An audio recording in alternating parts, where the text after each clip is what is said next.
The semi-final of the Great British Sewing Bee Design Icon Week. This was a really interesting week. Definitely one of my favourites so far from the season, purely from the perspective of what the challenges were. I actually really loved these challenges.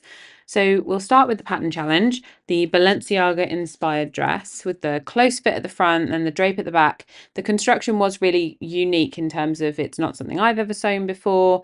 The gusset in the armpit was definitely the bit that was put there intentionally to trip them all up. I can see how easily Elsa would have got it twisted. It's so tricky with pattern pieces; they don't have such an obvious up and down to do that kind of thing. But for the most part, I thought they'd all done a really good, like had a good crack at it. When you consider that it was their first time making something along these sorts of lines, I would have loved to have done the pattern challenge this week if I could have found the pattern, and I considered drafting it, but I really didn't have time, unfortunately. But it is something I will ponder for the future. So the transformation challenge, that is what I am up to today in the video, using ties to make a garment. Now this screams of something very similar that I had to do when I was at university. It is essentially patchwork. So you're using them as almost strips of fabric, but where it's interesting is obviously they're padded. There's a lot of bulk and a lot of layers, and they're in slippery things. But I had a lot of fun with this, both watching the challenge, seeing their approach, but also whilst doing this. This has definitely been my favourite transformation challenge so far. I thought the way Luke had approached it was just like nothing my brain had initially come up with. So I found myself very inspired by that approach in what I've created here today as well.